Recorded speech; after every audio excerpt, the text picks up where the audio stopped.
I will read this in Thai next time. But for today, I will read in English. Turning around, Jesus saw them following and asked, "What do you want?" They said, "Rabbi," which means teacher, "where are you staying?"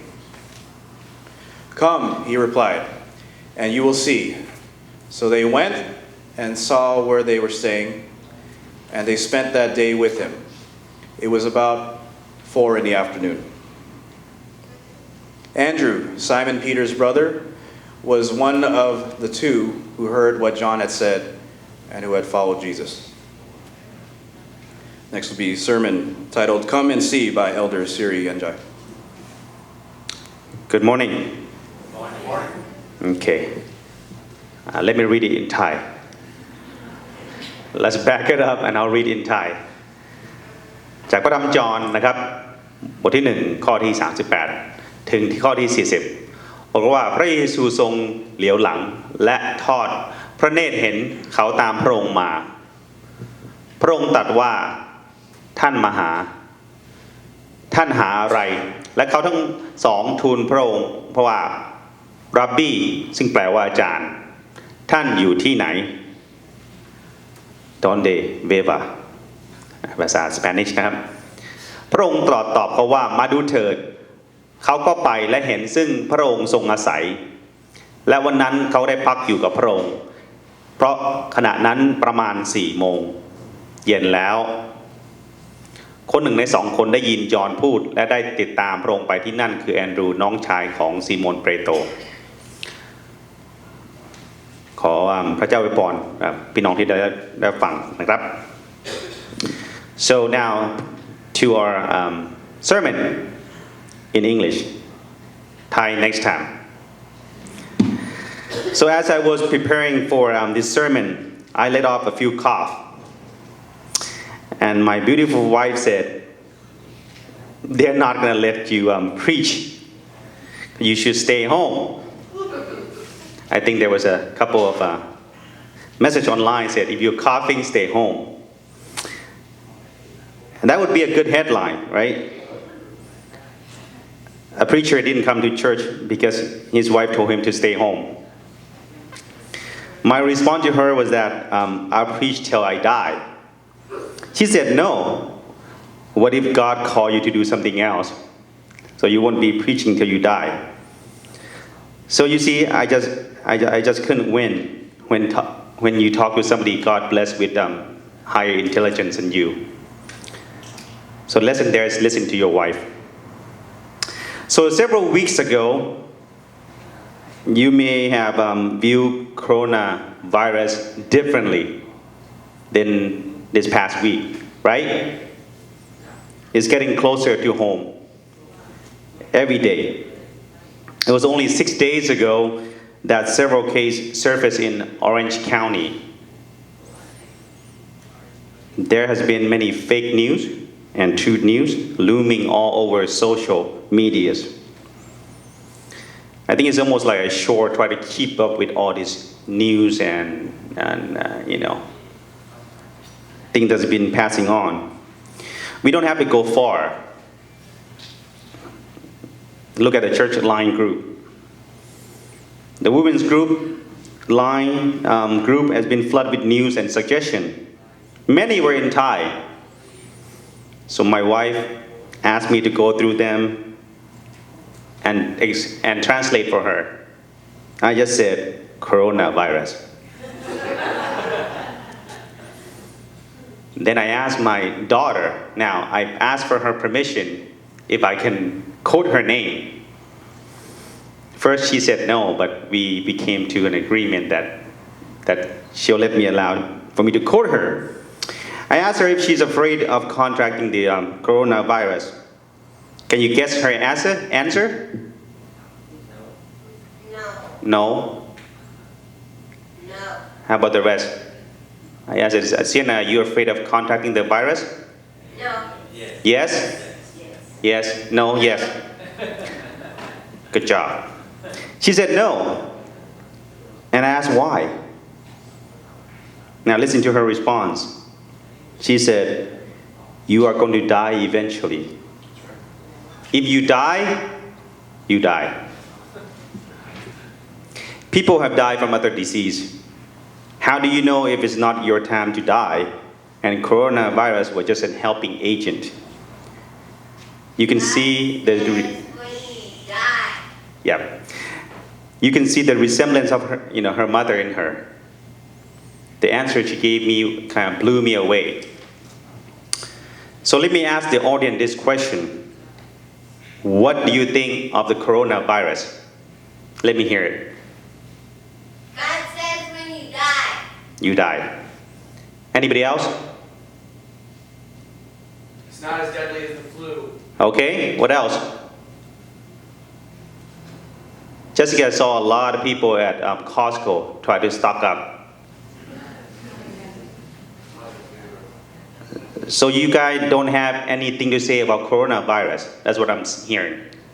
Right? Nothing? Nothing at all? But how come line group is flooded with messages? It's okay for you to die, but don't give to others. So what do you think of this coronavirus, personally? It's okay to say it out. God says when you die, you die. Are you afraid of it? No. No? No. How about anybody else? Yes. Yes, there's some yes, some no. Okay, it's okay to be afraid. There's nothing bad with that, right? I'm still worried about Ebola. You still worry, Ebola. Good. I say no. People all were preparing for it, right? So what have you done and you're doing to prepare for this virus? Nothing. Stock up on some stuff? Stay home? Stay home. Okay.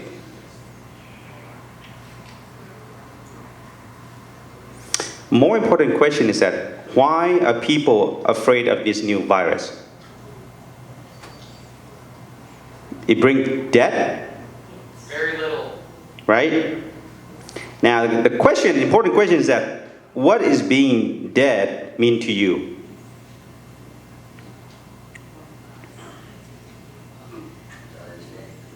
You're not alive, right? So if you don't want to die, may I assume that you want to live? Yes? Yes.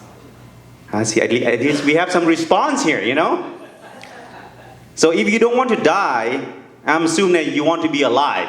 Yes. Okay. Why do you want to be alive? Serve God. To serve God. Other people, why do you want to be alive? To serve God. Let me read from Philippians 1:21. For me, to live is Christ, to die is to gain.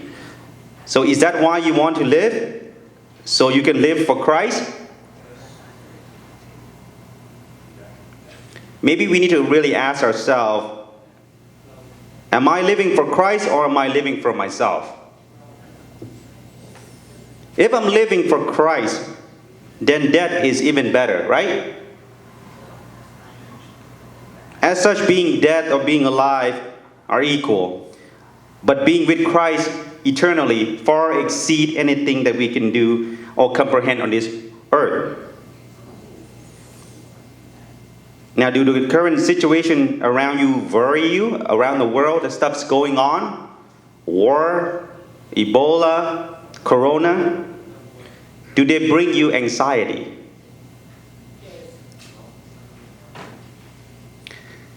How about the hole in the wall? Does it bring you anxiety? Let me see of hands who here are anxious about coronavirus, health, jobs, family, politics, and finance. If you worry about any of those, raise your hand. It's okay. It's okay to be worried, to anxious.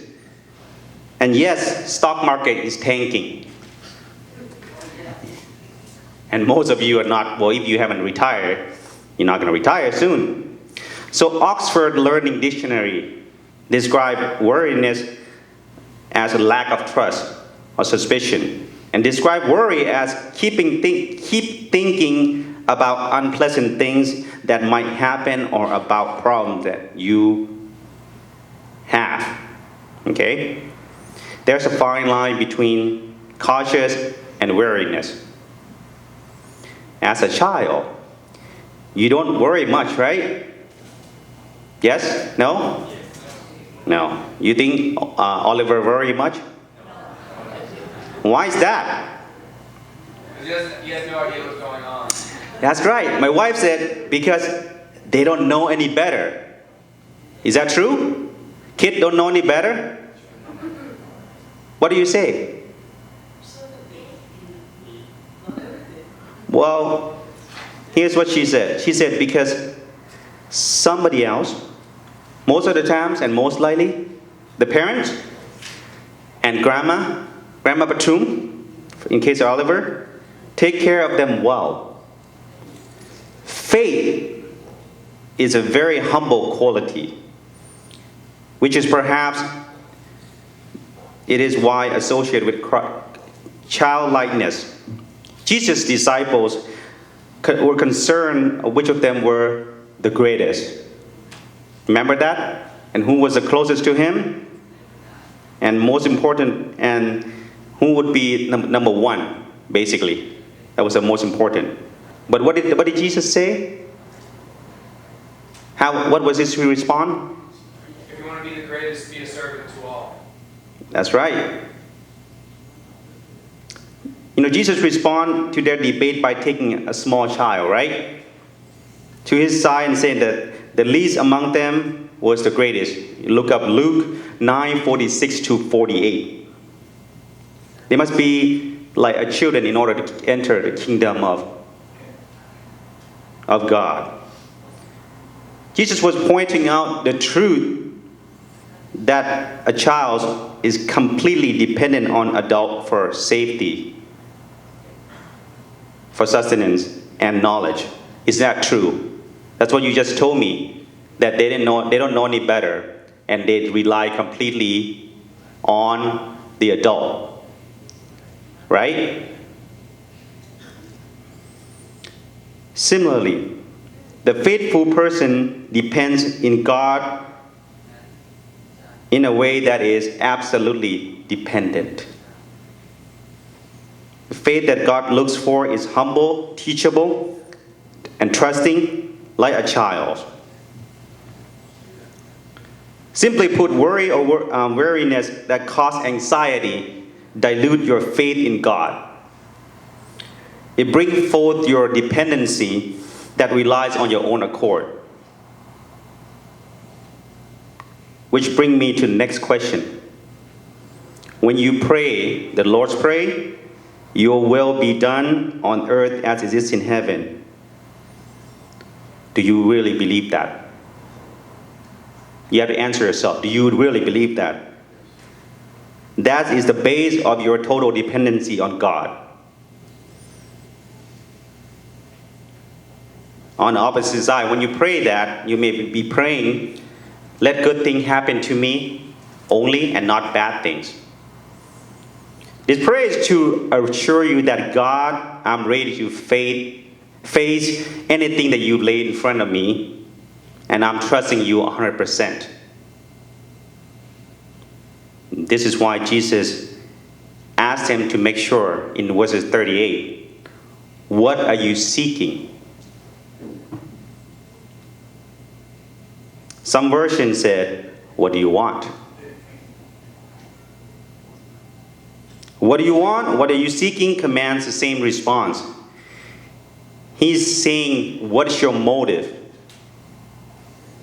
Why are you seeking me? Why are you here? Now, if I were to use Christ's question to you all here, may I do that? May I rephrase Christ's question on verses 38 to you here? If it is appropriate, why are you here today? What's your motive when you wake up this morning? What's your motive when you come to church? What are you seeking?